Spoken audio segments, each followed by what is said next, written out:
So fun fact about Poddy Talk. We've been filming in a studio the entire time. We're liars. We can't help it. We just lie about everything. But welcome back to season 2. And now you know the secret. Let's roll the intro.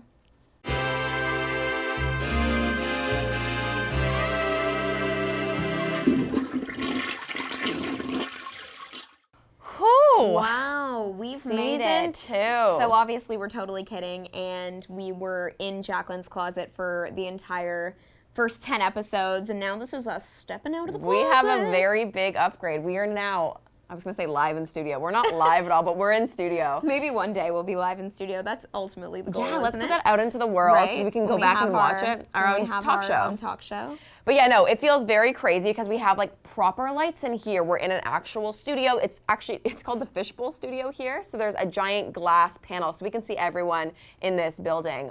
There's walking definitely by. more incentive now to perform, you know? When we were in the closet, it was very just us. Yeah, there was I'm room for feeling- mistake. I agree. Whereas we have all the eyes. Also, a lot more motivation for people to check out the YouTube, because I feel if you're just listening to this on You'll have no Apple idea what that or intro Spotify, is. you just think, wait, why did they put so much effort into this upgrade? We can't even see them. And speaking of Spotify, yes, it is happening. We are now on Spotify, so thank you for all of your messages harassing us to do that. Make it finally sure happened. you check us out there. Yeah, I didn't realize so many people listen to podcasts on Spotify. I always thought it was just like the podcast app, but Spotify is It's also what all just the cool kids interesting are because doing. really, I would say you and I are not very diverse in the platforms that we use. I mean, obviously Instagram and YouTube, but beyond that, I'm just saying, no, it's kind of interesting because podcasts are everywhere. Like, they're on so many different platforms. You're not going to one place to find that content. I see what you're saying. I thought you were saying like we don't listen to podcasts. I'm like, speak for yourself. No, I listen to podcasts. of course I listen to podcasts. I'm just saying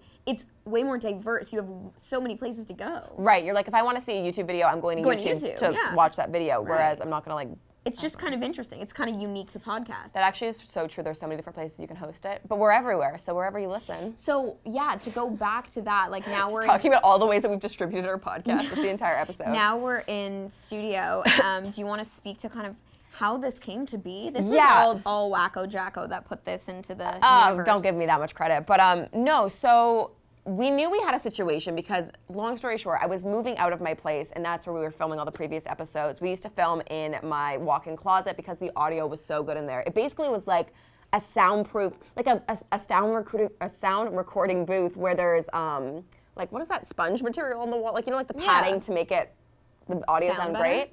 So basically, the walk-in closet was a small version of that, and that's why we were recording in there for so long.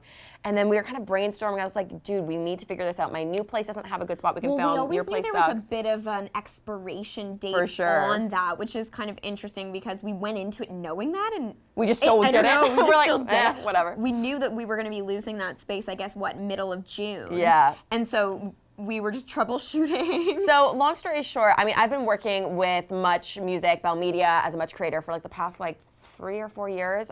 Feels like longer. It's from the time I've known you, but I guess I haven't known you true. that long. Yeah, that's weird when you think about it Yeah. that way. But yeah, I've been doing a bunch of like YouTube stuff and interviewing and hosting all with them, and they are so incredible here. They have obviously like professional studio spaces, and Right. it was so funny. Even we were in last week testing out the audio and making sure that we could film in here. Yeah. And we were actually interfering with a live show. It was the Marilyn Dennis show. Yeah. And our audio tracks had the frequencies were interrupting their live stream. And we were totally talking shit, not about anything or anyone, but just, you know, our natural potty talk language.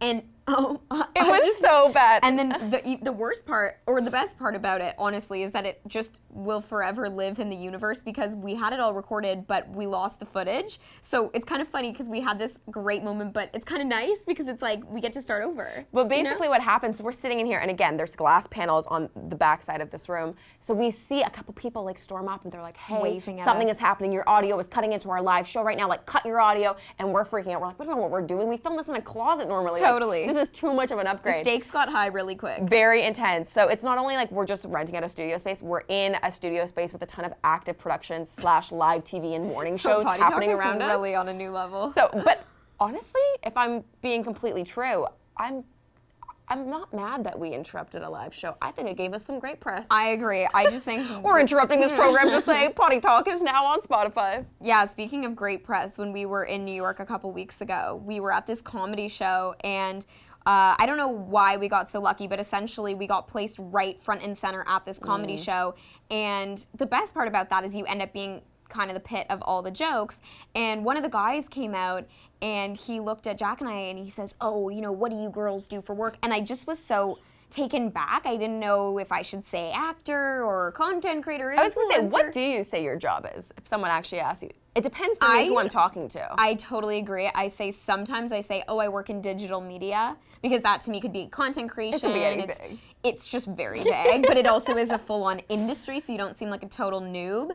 But if I'm speaking to someone that like gets the industry, I just say, oh, I'm a content creator. I shoot content for brands. Or I say actor if it's, oh, you know how I always have going through customs. Going through customs. She gets so nervous. I don't know why I have this newfound nerve with custom people, because I used to be so chill about it. And like when traveling, going over the border? I just feel like they're after me. And I don't know why I feel that way, but now I always just say actor. Tell them your story. What? Our scare coming back home. Oh after. my gosh. Don't let me forget about that. Okay, so anyways, back to the comedy show. The guy goes, what do you guys do for work? And I just was so taken back. I go, we have a podcast. And I was sitting there like, oh my God. He goes, and the whole of audience. Course you have a podcast. It was and so like, funny. And he was saying that we were on cocaine. Like, it was a crazy. Well, he just thought our energy was really too much. But crazy. Yeah, but he just clearly doesn't know us. We don't need no drugs to make that energy happen. It was very potty talk behavior. Totally. And this girl has been promoting our podcast to everyone. So the fact that we also somehow interrupted a live feed of a TV show is the most on-brand thing for this But also, podcast. can I tell one more story about this Yes, comedy you show? can. So, guys, if you're a Freaks and Geeks fan, which I am, Judd Apatow came out and he did a set, which is always really cool at the Comedy Cellar in New York. You never know who you're going to get, which is the fun of going. And we were literally sitting Front row, which was a meter just away such a from treat. them. And he did this whole set, and I feel some are worth sharing because they were so funny. He told this story about how his daughter, you know, is that age where she wants nothing to do with him. She's 14. She just thinks her dad is the worst. And Judd had a media contact that said, hey, Judd, do you want to come to the Jay-Z concert? We can have you come to the green room and do a meet and greet with Jay-Z. So Judd's thinking, oh, this is so legit. My daughter is going to think I'm so cool. I'll bring her as my guest, whatever. So he brings the daughter.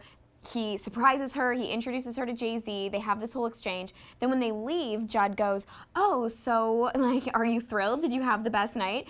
And she looks at him and she goes, fuck you, Dad. Jay-Z cheated on Beyonce. So underwhelmed by the entire experience. So annoyed and so underwhelmed. Then obviously the whole audience was dying in New York. He had so many cute, fun stories. That is so scary. I could not imagine doing live comedy. Well, comedy in general, like, I'm not funny, I could not do it, but doing like a live performance and needing a reaction from people, and if they don't give it to you, you're just like, well, I suck. Well, remember we were talking about that one guy that did his set, and we were just so he was not funny. and people weren't laughing, and that's kind of the weird part about comedy. I mean, if you're good, you're really good. I think it's hard because there's just so many different types of comedy, and depending on what your audience. Well, I don't like political comedy. Yeah. You know, when it gets very politicsy and you just kind of feel uncomfortable. I know there's, like, are you the type of person where there's a line for you of, like, what's kind of gone too far? I think it does depend on the crowd, so yeah, I would say maybe. Yeah, and I feel that guy, I guess, if I'm thinking back. His problem was he wasn't reading the audience. The audience was not responding to a specific like type of joke, and he kept trying to do it. It's like, it's just not working, move on, like, ditch it. But that's hard. You have to be adaptive, but then also, like, you've rehearsed the set. So I can't imagine trying to navigate that. That's, like, a career that I will never fall into because kudos to whoever's doing it. It's a tough job. Well, yeah, to me, I would go much more the SNL route where it would be scripted comedy because that's fun. It's still, I love improv. I was going to say, you're still doing that improv world, but without feeling the pressure because you kind of have you already kind of know what's up. Yeah. And I love the idea of like a skit or improv because it's like, oh, well, I was just acting that way. Like, it's like you detach yourself from it almost, whereas like if you're a comedian and you get no laughs, it's like your jokes just suck. Totally. So there's like a little bit of a barrier. Yeah, you're not playing a character. Yeah, no, totally. Yeah. But no, that trip was crazy. We had the craziest time. I need to talk about when we came home though because I was really scared. The border. Because no wonder I get should we be confessing to this like on they're gonna come after us. Torri basically, I bought a dress. Nothing bad had happened. I literally bought a dress. I felt like we got called down to the principal's office. I know. It did feel like we were getting a slap on the wrist, but technically I did nothing wrong. It's just, my thing is, I always feel it's a bit of a power trip on their end. Like, I don't really know why. It's always this like so aggressive behavior. No one is ever nice to us. That like everyone was so mean to us. They were really. Basically, they were mad. I had spent a bit too much money on a dress. However, I did. It's not that I wasn't claiming that I didn't have the dress. I was just saying that I didn't go over the price, and they were basically arguing with me about the exchange rate and whatever it was. So, anyways, it was this whole thing. Whatever. But. Wait. We get dragged into secondary. I need to give a little bit of backstory, This is the funny part. So I didn't buy anything. I'm not a big shopper. So I wrote that I had bought 0 things in New York, which was true.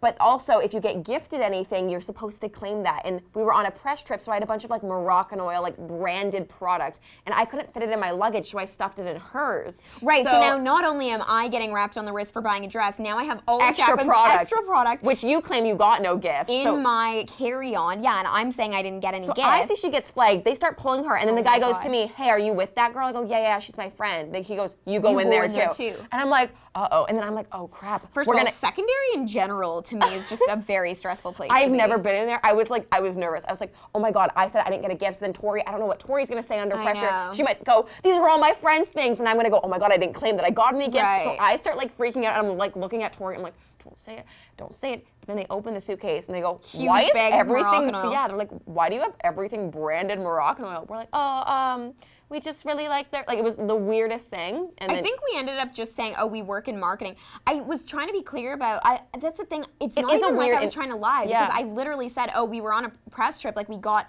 gifted items from the brand. But we were shooting she never made us pay tax on that, which is so weird. Then it's a weird line though too, because she's like, were you working there? And obviously like work trips are different from like leisure trips. And I had said that I was there for leisure, and I was like, oh my God, but it was leisure, but like, it was like the weirdest thing. So I was freaking out thinking I was going to get not let back into Canada. Yeah, I don't know what it is. Like, have you ever seen that show? What is it called? Border Security? Or Border Security? Oh, Border Crossing. Is that what it's called? When they like open people's cars and they have the craziest things crossing the border? There's one show like, the Border Security, when they show like what people try to bring over the border. Totally. And it's like a bag full of like that's raw what I'm meat. Of, yeah. Like, what? Yeah, and that's what I always have to go back to is I can't really freak myself out because I'm not actually doing anything wrong. It's more just the exchange.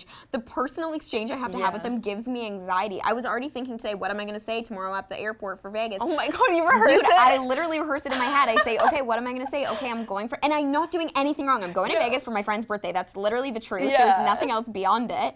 And I don't know what it is, but that exchange now gives me anxiety. And it's only because I've started traveling so much for work that I just feel like they're onto you. They're onto me, or like flagging me, or I don't know what it is. So she starts bringing up these concerns to me like over the past month or two, because we travel a lot together as well. And I used to never think twice about it. Like But now have I freaked you out? Well, then do you remember what happened? So she's like, Jaclyn, you're saying this is a leisure trip. I'm like, yeah, it is leisure. So we go through, and then the person asked me, so ma'am, are you here for business or leisure? I go, business. I mean leisure. And then she goes, are you sure about that? Yeah, it's like, are you? No, sorry. I meant leisure. I was thinking, don't say business. And then I said, and then she's like, looking at me, and she's like, girl, like, you are so sketchy. And now you wonder why I fucking rehearsed. And then I walked and I was like, Torri, look what you've done to me. I like panicked and said the wrong thing, and then she probably flagged me. Like, no, that's why I always just remain calm and stick to my guns. And but she gets too chatty. I know. I try to act very casual. That's when I was joking about when people ask me what I do for work, and I always say, I'm an actor, because when I'm crossing the border, saying actor always like kind of distracts them. Like they're like, do I know you? Is she fake? They're like, what shows have you been on? So I totally like throw them off the course. They're just trying to like get some clout off of like. Sometimes they ask me weird things. I swear I've had weird things. Like they've been like, why do you have 80 kilograms of luggage with you? I'm like, sir, I'm going to Coachella. Why do you think I have 80 kilograms of luggage with me? It's all shoes. Like it's all clothes and shoes. And he's like, oh, okay. So I'm trying to just because I'm never lying. So I just have to know my truth, you know? Yeah, I think it's just built into our personality types. We are so type A and like teacher's pet and like I don't the like idea of having like authority. Totally, same. Like any authority person that makes me feel like an idiot, I feel very uncomfortable. Same. I cannot handle that. I'm trying to get better about that, but yeah. I remember getting called down to the principal's office once in elementary school, full blown knowing I did nothing wrong. Yeah. But then you start thinking, so and you're nervous. You're like, did I do something wrong? Yeah. I still feel that way in life. It's funny because I don't ever feel that way in business. Like people, it's my personal existence. It's just my personal existence, and specifically police officers and custom officers. Like those are people that like give me anxiety. So I need to tell you this story. Oh my God. So even if I just like see a cop car on the street, I'm like. Okay, so this is my biggest fear. I've never been pulled over driving. I don't drive that often now that I like live in the city. I live downtown. I'll take transit or whatever. But when I like grew up in a small town, like you need to drive everywhere. So I grew up learning how to drive, came to the city, never drove, and I only drive on occasion now. I was in Calgary for a work trip, and for the day we had rented a car and we're going to Lake Louise, which is like the most stunning aqua blue lake, very like Instagrammable, but also probably the most beautiful thing I've ever seen in real life. Totally. Like it was stunning. I told you I'm going, eh? No. Yeah. When? I bought tickets like months ago. Adam and I are going in November. Bought tickets to what? To Lake Louise. We're going to Lake Louise for our like anniversary / Valentine's Day. Oh, wait, what do you buy tickets for? My plane tickets? Because I probably won't walk there. Sorry, I thought you were saying like as if it was an event. I'm like, you know, Lake Louise is just like a natural thing you just walk up to. Park, yeah. Thanks. I have tickets to come to Lake Louise, though. I thought the show started at 8. No, like hotel booked and tickets for my plane. Are you staying right on the lake? We're staying at the Fairmont. Oh my God, it's so stunning. We like I ate know. smoothies in there. I know. Damn, okay. Anyway, so we're driving there, and I'm driving. I'm like loving it. I'm in this big Jeep. I feel amazing. And I mean, I was going with the flow of traffic, but we were all definitely like speeding. And I like feeling like safe about it though. It's like long, windy roads and the most beautiful mountains. And anyways, all of a sudden there was a car who was kind of like up my butt for a while. Yeah. And but whatever, like it was fine. All of a sudden, he was an undercover cop and flicks on his sirens and turns on the lights. And I watched this happen in the rearview mirror.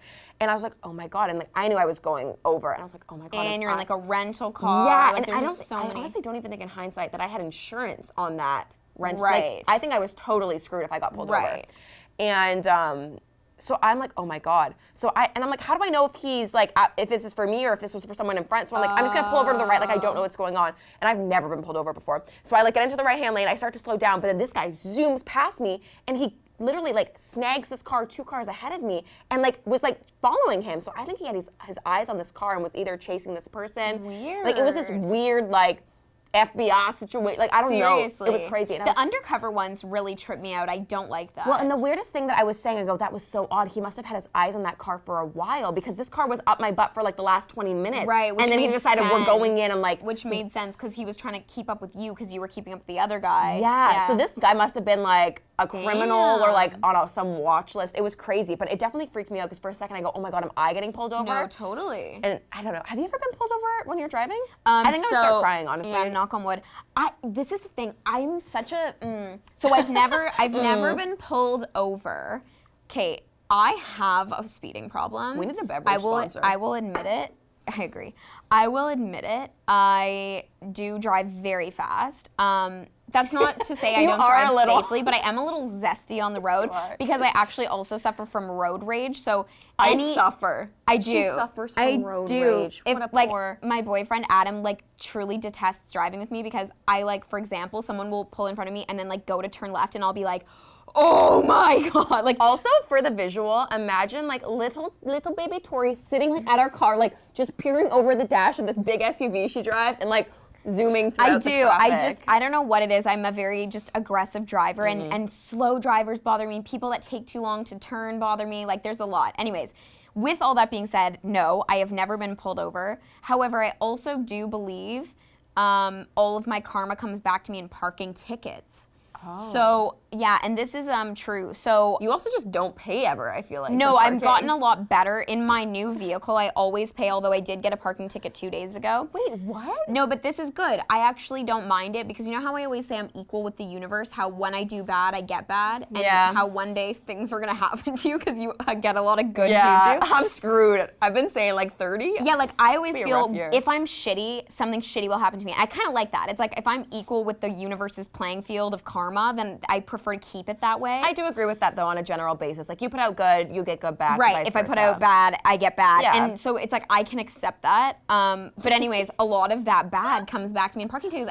It's been like this for years. Like honestly, I can think back to it. I must have paid like thousands of dollars in parking tickets over my lifetime. So wait, you just don't pay or you're in incorrect places? No, I just think places? it's like kind of unlucky. I don't know. It's what do you mean by that? Karma. They can't just give you a ticket if you paid. So like what's actually happening? Either, you know, it expires. Okay, so you didn't pay. No, like, sometimes I do. That's right. But like also it's just I like to test the playing field. Like, can I get away with not paying? Like, will I get it for free? And then those 4 times I didn't pay, even if I get that $40 ticket, then it's fine. I didn't pay for 5 times. times. I see what you're saying. It does like, balance it's just out. like a strategy that I've come up with, but I don't know. But anyways, all that to say, I have not been pulled over. Knock on wood. Hope to not be. But I was saying, like, would you be the person that would like cry and make up a story? I know this girl that I would. She like I cried would and was start like, lying, I'm I just think. on my way to like a funeral. And, I wouldn't be that bad. Yeah, I don't think I would have the balls. I actually think I would like. I would be like so flustered. I'd be like, oh my I God, would be I'm so really sorry. nervous. Like, I think I would just this be has never flustered. happened. Like I think I'd be able to talk my way out of it if it was just like a speeding ticket and like not like reckless drive. Like I don't even know that I would talk myself out of it. Again, going back to that authority thing. No, you. If someone said, "Ma'am, you were going 30 over actually, or 20 over," would I be like, "No, like please don't give me a ticket"? I don't think I would. I think I would just take the L. Oh, I think I would try to talk my way out of it. Really? Yeah. They don't like that though. I think you also though need to read Feel your the audience. vibe. If he's like, he was like, "Ma'am, like what's giving going you a slow, like a bit of a vibe. Would you cry? I would cry if it was something like I think if I ever got into a car accident, like I would be not helpful. Well, that's my biggest fear. So yeah, I don't even want to talk about that. Let's segue to something I've actually else. decided that in any like stressful situation that I think I do everything wrong. So the other day, I don't know what happened, Well, guys. you like fall into comedy when things go wrong, which is so interesting. I think I try to laugh my way through it. like fight or flight. Like you're definitely like you're the opposite of both. You're not fight or flight. You're just kind of like. Sometimes I'm like, you know what? If it's my truth, it's my truth. If it's my time, it's my time. But True. The craziest thing happens now that I'm living alone. I'm like, I'm feeling good about things generally. Yeah. But yesterday, or this was 2 nights ago, all of a sudden, out of the blue, I'm like sitting down, going to eat dinner. It's been a long day, and I start like seeing like spots in my eyes. And if I like, you know, when you look at the sun for too long and you get kind of like some black like little circles, things in you, like your vision's not like impaired, but like slightly. And so at first I was like, oh, that's kind of weird. Maybe I just was like staring at a screen for too long, or like I didn't know. I wasn't really paying attention to what I was even doing. And I was like, you know what? I haven't had dinner yet. Like, let me like have a quick bite to eat and like drink some water. Like, let me chill out for a little bit. And then all of a sudden, my like hand starts going numb, and I'm like, whoa, whoa, whoa, whoa. This is like not normal. Like, I feel like I'm always in like fairly good health. Like, I don't even get headaches. I don't. It just throws me off that you don't know that those are the main symptoms of a stroke. No, I did. That's why I was getting a little concerned. At first, when it was like 5 minutes, whatever, 10 minutes, I was like, this is like weird. I'll keep an eye on it. And then once my hand went numb, I was like, oh, like maybe let me start like troubleshooting. So I'm, of course, go to webmd.com and I'm like, that's the so I either am deficient in B12 or I'm having a stroke. So not great options right now. Right. And I knew I was like mentally feeling okay. Like my mouth wasn't like I felt okay enough to be like, I don't need help yet. And this is a weird thing, I think, with any medical issue or really any, I guess, threat. You don't know when to take things seriously.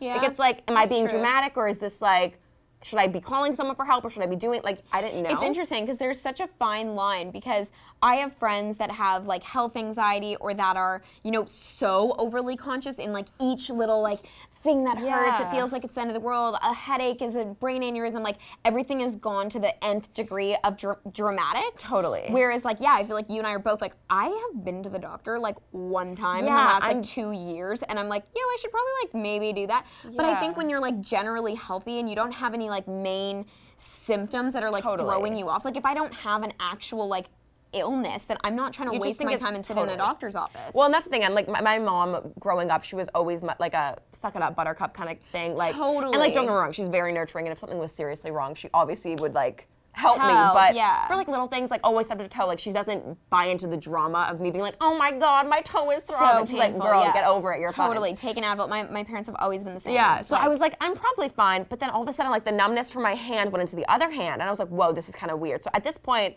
I'm actually starting to get maybe like a little anxious, and I'm never like an anxious person, but I was like, oh, this is weird that like I don't know what's going on. My vision was still weird. Like I couldn't even read my phone because there were so many little spots. So like, this is kind of weird. If this, I remember like thinking to myself, if this is still persistent in like 5 or 10 minutes, like I should call either my mom to ask for help or like, go see someone for help.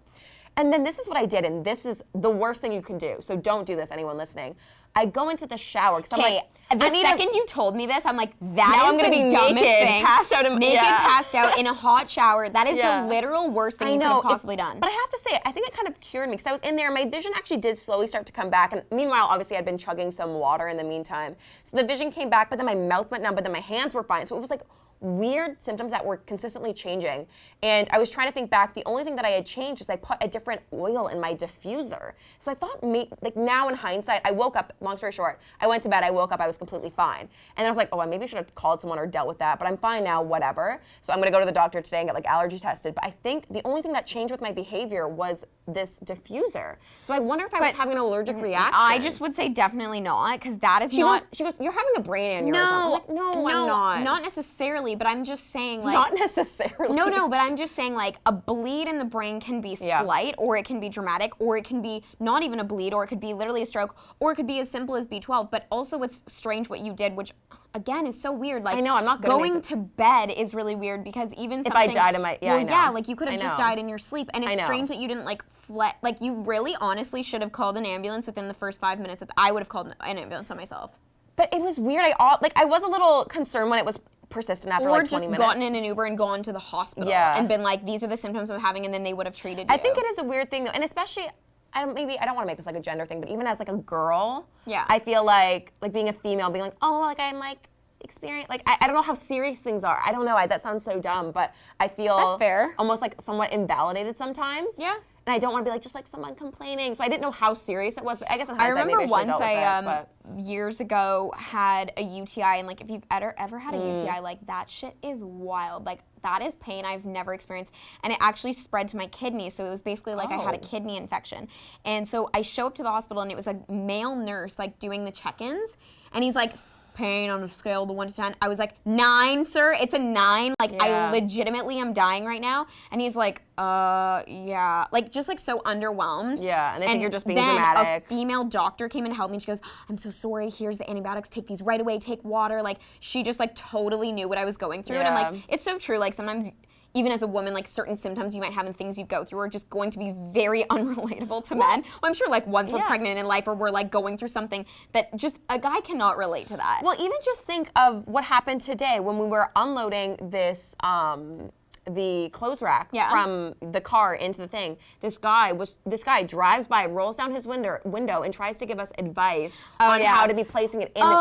You should really maybe put down the back street. I'm like, sir, we're going around the we're capable. Thank you so much, but like we are fully capable to like figure out. And you know what? That's not the first time someone said something to me on that street, because that was there's like a weird parking rule there or whatever. So I had pulled over for 1 second, and some car drives by again, and a guy, and sees it. It's like a young female, and he's like, "Hey, just so you know, you shouldn't be there." And I'm like, "Sir, you would not be saying this if this was a guy. They just think like we need help or whatever." I'm like, I'm not asking. I'm completely aware what's going on. It's so true. Like, we were saying the other day, my friend is kind of in the middle of a breakup right now, and she was saying, you know, like the reason they broke up was because he was kind of kept saying to her like, you know, I can't save you, and like she's thinking to herself, you're not saving me. Like I am my own human. I am my own person. There's this still like traditional sense that men think they know best or they know better than us. I think certain people, sure. Not at home. Again, I'm not generalizing. I mean, I have a lovely boyfriend that would, of course, never say that to me. But Adam sucks. I'm just saying there are those guys out there that are still leaning on those traditional values of I'm the breadwinner, I'm the successful one. Like, you can't have your own life. You can't have your own sense of identity. Those are people I just genuinely cannot speak to or be around. I have no patience for it. Me. And also, like, we are the generation of women that, I mean, I truly believe that our daughters onwards will be in a very different position than even we are. Like, I still think we get a lot of backlash. But also think of all the trailblazing women before us. But that's what I'm saying. Like, this is like years of us moving forward, and yet somehow it's not happening. It's not where we think it should. Enough. Totally. Well, it's just not happening fast enough. Yeah. It's like we're like stagnant in these same beliefs, and I don't understand why. But anyways, it's all very, I don't know. Like, you're lucky to find a guy nowadays if they're gonna, you know, put you on the same equal playing field. That's crazy. That's what I'm saying. It's crazy. Yeah. That shouldn't be a rare breed. That should be the norm. Boy that is raised, man. You know what I'm saying? We can make a whole podcast about all this. Well, it's funny because I think deep down, I really am a truly feminist. Like for sure. I have no fear in saying, like. No, I'm not afraid to say it. I'm just saying I don't press that belief very actively on my socials, because what I think it does is it just opens room for all those horrible beliefs from the men to comment their own, like, ignorance. Like, I don't need that. Like, small group of anti-feminist people. You know how there's, like, some people that use their socials to be, like, almost activists and, like, speak on it? Yeah, like social justice warriors. 100%. And I love that, and I'm, like, obsessed with that. I just, have never wanted to do that on my own channels because I feel like it welcomes so much negative energy from the other side. I know what you mean. And it's like when you're very strong in your own beliefs, like you don't feel the need to like share that. Do you want to know what it is? I've always been very like strongly opinionated, especially on topics like that. Like I've been like, yeah, speaking the praises of all of this for a while. But I agree, I sometimes am hesitant to be completely vocal on, especially on platforms like Instagram or like things that are so snippet-sized and bite-sized, because I feel like I have so much to say. You don't get the full story. And we need like an hour-long podcast for me saying. to fully explain myself, to either educate or have like an honest and open conversation that gives you a full scope of like my perspective. Totally. But so yeah, I'm always afraid of like, oh well, if I post that, like they wouldn't understand that I mean this, or like that it's also this, and I'm not putting an attack on you. It's just like, so there's so many like little like asterisks to go along with 100%. It that 100%. I feel which like is kind of the downfall of social media is you're never getting the full story. Yeah, exactly. You And then you know? also have to like explain, like someone will comment, oh, is this what you mean? And skew what you're saying. You're like, that's Yeah. not at all what I meant. Like, Right, you know? right. But then I also think it's better to at least say something Than and have nothing it at all. skewed, exactly, than to just be silent. Like, it's Oh, a well, you privilege to be know able to that sit I back and- feel that way. Like, I'm very much someone that will speak out on my opinions, whether that's in life or online, but mostly in life. Like, Yeah, I feel like in I'm real life, definitely yeah. someone that if someone makes a comment or throws me off or it's been a personal experience where someone has attacked my own belief system, and I have no problem in that setting standing up for myself and saying, no, this is what I believe in. Like, you can't speak on what I believe in. And I think that's really important as a woman, but also, you know, even someone in media, like understanding the world around us and being conscious about, you know, what's important for us to understand and what we need to educate ourselves on. I always say this, I love the idea of when people underestimate me, especially in this type of industry. Yeah, it's true. And I kind of play into it, I'm gonna be honest. I'll be like, I'll pretend like I don't know what I'm doing or whatever. Yeah. I'm like, sure, fully undervalue me, and I will show you through my actions and my work at what I can do and the quality of my work. Totally. And that's my favorite thing. Well, there's a lot of I hate when people talk the talk and then they don't execute. Well, I would rather exactly. be the reverse. And there's- Undersell and over-deliver. 100%. And I feel like that's what I live by. Which is great, because I also think there's a lot of power in actually doing what you say you're going to do. Because a lot of people just Everyone don't talks, do that. exactly. Everyone talks All the talk. talk. No one walks the walk. I really do feel like both you and I in our careers have not done that. Like, I will never I will never say something or hype myself not up follow through if or- it's not true or if it won't happen. Like, if anything, I'm very secretive until anything is like solidified, and then I'll speak to it. But I would never go out of my way to like hype myself up and then have something fall through. I think that's just, a lot of people just end up looking like idiots, and a lot of people Totally. do that. Totally. And I think people in the moment might like, think, oh, I have this big deal Yeah. on this whole thing, and then it just never happens. You're like, oh, whatever happened to that whole thing? Like, Yeah, or I someone- don't mind being the like honest about it. Like, if people are like, oh, are you working on anything right now? And I genuinely I haven't am booked not. a job in 5 years. Yeah, like I'm so frank Yeah. about it. I'm like, nope, I'm not actually. Yeah. How about you though? Like, that's Yeah. great. Like, do you want to talk about yourself? Because that's kind of what it seems. And a lot of people will ask questions because Just they so want they you to wanna say the answer. reverse. Exactly. Totally. Oh, so what are you doing this Oh my weekend? God, someone did that to me at a breakfast What? yesterday. First of all, no offense against this girl, but like, anyways, I didn't have the energy. I honestly didn't have a good sleep last night. I ended up at this thing and whatever. I sit beside this girl, don't know her at all. She asked me, what did she ask me? Oh, she goes, do you have anything fun coming up this summer? And I just was like not really in the mood to answer, but I did. I was like, oh yeah, I'm like off to a couple festivals in the next couple weeks, and then just like silence because I was like, I'm done explaining that. Also, wasn't this at like 6 in the morning? It was just like very early, and crazy then hour. like, you know, a good couple seconds go by, and I'm like, oh, she asked me so that she could answer. So then I go, how about you? And then she goes, oh, well, yeah, and like tells So on me, Monday doing this, Bora, not Bora, Tuesday. da, da, da, da. And I was like, okay, so you just wanted to tell me all that. Yeah. You didn't have to ask me what I was up. Sometimes Yeah. it's just so obvious, but anyways, I mean. I think there's an interesting thing. I was reading this whole like article about when people speak with the intention of just like being heard but never like listening back, and I think that's a lot of people. I mean, I definitely worded that incorrectly. No, but that the is idea true. of like they're people only that there love to, hearing themselves speak. Yeah, exactly, and they want you to listen to what they're Oh my saying. God, we but were in they're a not. meeting once, Jack Oh, and I, God. like, kind of like more of a corporate-y meeting, like with the brand that we work with. This guy loved the sound of his own voice. And he was the only male in the room. I think this really also, again, goes back to what we were talking about of Him that trying to traditional like sense of I am the boss, I am the one that knows what's up. And by trying no to tell means, us what to do when what he was saying was Also- incorrect, and I was like, sir, also, I by really no means was he at the top of that, you know, hierarchy of of people in the room. Like, no. It's not like he was the boss or he There was had 4 any females pull. who were higher up fully Totally. in that meeting. And yeah. he just totally was, you know, like big ball energy, trying to like, you know what I'm saying? Like he wanted to hear himself But what speak. you have to do, I feel like in those situations, which is exactly what the entire group of us did in this giant long table. Yeah. We let him overspeak, say what he needed to Yeah. say, stumble, make no sense, and look like an idiot. Totally. And then you go, okay, well actually, sir, what you're saying is incorrect. And we this have a makes couple sense. other ideas, yeah. And in a respectful way, but also Yeah.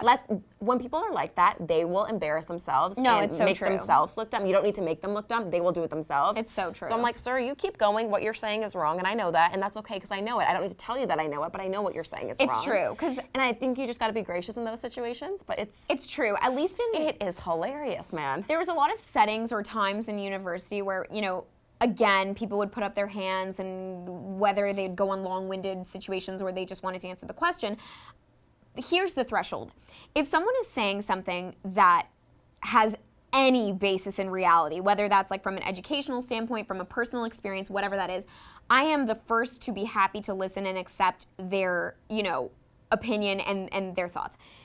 However, people that just answer questions to literally be loud in a lecture or to say what they want to say, to literally put things on hold, makes me want to die. And there was like a couple people in my program that did that. I need an They just- example. Oh my God, there was this one girl. No, like I cannot explain it. And just like piercing, like she would speak and I just could not. And I would actually make like literal facial reactions to my friends because it was that whole thing, like you're wasting time. Like, And, like, you're wasn't not adding value. You're not adding value. What you're saying does not add to this conversation. This is not coming from any personal experience or like, you know, any foundation in reality, really. So let's move on, right? And like professors would even say, okay, let's move on. Like let's, you know, we don't have to harp on this. However, that being said, I love a good debate, and if someone has an amazing, like any... We love a debate. I love we a debate. too often. We debate all the time. I think it's so healthy, I love though, and that's how you get into dynamic conversations. I love smart people, so I love when smart people speak. But I do not like listening to jibber jabber about. Jibber jabber. Well, you know what? I feel like this conversation just really has me thinking. Yes. Do you have any good summer plans coming up? Oh, wow. I'm glad you took it there. I mean, what do I have coming up? I mean, We have Torchella. It's just really busy. Like, summers are always my busiest time. I don't know why do you feel that way? Yeah, I think between work and with like social life, like I know a lot of my guess friends are that's all more home. what so it is. It's not only that work feels busier, it's that Every our aspect of your social life. lives are also busier in Fully. the summer. But we have Torchella. I think we should talk about that because that's Sure. always the most iconic. Yeah, well, we have like Party all of the the festivals summer. first. We're going to Osheaga, Yeah. and then Boots and Hearts, and then, yeah, we're going to Torchella. Torchella was created, The name founded, is so extra. It's hilarious. literally founded in 2018 by good old Adam Madrick, along with, I would say, I guess, Ken's, right? Kenzie, She was yeah, they were the two original- pioneers. The pioneers of Torchella, and Mackenzie's one of my good friends from university. And so what they did was they created this, like, the Lost Weekend, where essentially we go to a cottage with all the close friends and have Torchella, which is obviously a play on Coachella. But it's my birthday weekend, and it's just getting bigger and better this year. So the first year that it happened, we it have was like a surprise. Snapchat filter. Oh yeah, he made like a geo. We actually need to do that again. And then we went in. also had like really- a flag that said like Torchella. The banner. It was crazy. crazy. Like so many fun memories, but there was like a deflated water trampoline that most God. of like the day was based around. It was really fun. Just we like have- barbecue, Yeah. lake moments, playing games. SingStar. Yeah. Oh, you know I brought the Nintendo GameCube up. We were having the best time. Totally. But we have round 2 finally coming up. I've actually been looking forward to this weekend for so long. And Me actually, too. That's why I keep saying, I'm like, okay, I can't have like too much fun over the next couple weeks. Like, well, I'm going saving to up. Vegas, so I don't know. Once I get back We're from going to Vegas, Vegas tomorrow. literally so- tomorrow for Madison's 21st birthday, which will just be insane. I don't know what to expect, but there's like 8 girls going. It's going to be a lot. Y'all are going to die. I know. I'm like very curious, but it'll be fun. It'll be really fun. And then I'll keep it together before Torchella. That's the plan. It's going to be a crazy, crazy summer. Yeah. Well, the exciting news is also, obviously, we're going to be filming in the studio, but Yeah. we are filming basically like a day before these episodes hit air, so we can keep things super relevant. I'm excited to like be able to talk about things and reference, oh, this happened today, and it I not feel know. outdated because we used to film like on a bit of like a weekly like there was some buffer time in between. Totally. It's a little whereas different what I'm now. talking about that happened today, it will go live tomorrow, like, you know, Right. kind of thing. So great. So I feel like it'll also open a lot of room to like interact more with you guys in the audience and you guys listening. I definitely want to do like an episode maybe coming up soon where they send in like questions/advice and we give the most awful, I mean, not intentionally, but we give our own perspective and advice on things. I agree. Let's do that. And also this season, stay tuned. There's going to be some special guests. Yeah, we're going to be bringing on some people now that we have more room here and we're not in their that little closet. Guys, coming out of the closet is doing big things for us. Stop wording it like that. We're like stealing other people's thunder. No, I don't mean it like that. Sorry. We're I like didn't mean rebranding coming out of the closet is like really just a potty talk. I didn't mean it as a hit against anything or anyone. I think we should do some roses and thorns and wrap things up. Roses and thorns. Go in. Okay, definitely rose is that we are in this big, beautiful studio. There is amazing lighting in here, and it just makes it feel a lot more digestible to come in here and film an episode and really honestly focus on making the best podcast we can versus like, oh, we need to set up this lighting in the closet and then do this. Like, we can just come in here, film in the studio, and then post the thing. Like, it's amazing. Much more focused in prioritizing this podcast and the actual like content. Another rose? We're prioritizing content. Another rose is that it's not. Yeah, no. What? I was gonna say something, but then it wasn't the rose. I changed my mind. Okay. The rose is that we are going to Festivals? go on a run, but that's, I guess, a rosebud. A rose. You're looking forward to the run? Yeah, I'm looking forward to a run. Another rose is that coffee revived me. Nice. And a thorn is that I'm a little sweaty because these lights, as beautiful as they are, they're very hot. I love that. Okay, your turn. Okay, a rose is, being in the studio today. Actually, funnily enough, I never told this story now that this is the intro. I actually interned in the building where we're shooting right now. In my third year summer of university, I was an intern, a production intern on one of the shows here. So what that essentially meant was I was grabbing coffee for the hosts and food for everyone and whatever. I would help with segments and it was the whole thing. And look at you now, you're in the studio, not running to get coffee over there. Yeah, it's so interesting. I think it's a nice reminder that, you know, every chapter is meaningful. And I know we had chatted about it briefly last week when we were doing our test run here. You know, getting coffee for someone in the long run, there's always value in it because Jaclyn was laughing because last week, like, everyone that walked by waved at me or, like, would say hi, or, like, the guy that was giving us coffee goes, oh, my God, when did I see you last? And he totally remembered me. And it's so funny because you don't know what impressions you're leaving behind when you leave a place or when you start at a place. And I think that's just really important to remember, whether you're getting a coffee or whether you're the star of the show, you know, you're still making an impression. And fully. Your face and the light and life you bring anywhere in life will or can be remembered if you are positive enough and if you are happy to be there. So, and that you are just as valuable, whether you are that person running to grab the coffee or you're the one sitting here on the other side of the camera. 100%. And I mean, you've obviously experienced that. I've experienced my fair share of that. Yeah. And just because we maybe don't necessarily showcase all those moments doesn't mean that we haven't put in that time and that. Well, I think people would actually be shocked if they knew how many internships and like unpaid, like crazy things I did. Oh, the craziest jobs I've taken just to get through. And totally. Like, oh my God, that could be a whole episode. Talk about the gift wrapping. Internships. Oh my God. Talk about the gift wrapping. Yeah. I have some really weird stories of first jobs too. First jobs. Oh yeah, the gift wrapping. I was like, I should just tell it now because it's in the. But I was gift wrapping like presents over a Christmas, like a whole week over Christmas, like holidays, when I was in university, just to like make extra cash. But what you told everyone was even funnier. And I was like, yeah, I'm like doing charity this week at Pearson Airport. She was too embarrassed to say that. And then I was like fully just being paid like minimum wage to like pack But there's presents. no shame in that. No, there is no shame in it. But I think but it goes back to what I was saying about like holding yourself to a higher standard. Like, you can be strategic in how you present your career to people. Like, you know what I'm saying? At that point in my life, maybe in my head, I was like, oh, that's not a part-time job that aligns with where my brand and who I am is heading. So I don't hate that I kept that a secret. If I had to make cash and that was my own thing, fine. I also believe like furthering your own brand and building that out, there is a part of strategy in that, and you can't just like, you know, be honest. Break the illusion. Because even when I interned here, I wasn't like openly posting on like my own social channels like, oh, I'm an intern. Like, you know, you have to be strategic of how you're presenting yourself. And now, obviously years later, like I'm totally fine if people knew my like chapters and knew what I went through to get to where I am now. But it's also using things as a stepping stone and being smart about how you're presenting those experiences. Anyways, I was an intern, guys. That's fine. But now I'm back and I'm not an intern. But yeah, so that's a rose, just to see that come nicely full circle. Another rose would be just getting that BLT this morning from the guy that always remembers me and says it's nice to see me. He was so sweet. He goes, I haven't seen you in years. I know. I'm like, how did you remember me? I'm like, wow, that's so nice. But you were a nice person at the time, and he remembered that. I know, and that's so Or cute. you were so mean as a person, he remembered that. No. We'll never know. We were always friends. He always thought I was nice. I thought he was nice. Yeah. And a rosebud, yeah, definitely looking forward to Vegas. And a thorn. I hope you come back in one piece. I will. Don't say that. And a thorn would be, we were doing sprints the other day, like hill sprints, training. Are your hips sore? No, you know what's sore is my foot. I like pulled something in my foot, and that's because you wear the wrong size shoes. No, back to this. Torri. Back to the shoe scenario. But anyways, that's a bit of a thorn. But thank you for tuning into our very first episode in the studio of Poddy Talk, the podcast where we shit talk ourselves. I'm Jack. And I'm Tor. And I hope you can hear the quality improvement. If you can, please let us know, because we have way fancier mics. Woo, woo. Thanks, guys. We'll see you next episode. Bye.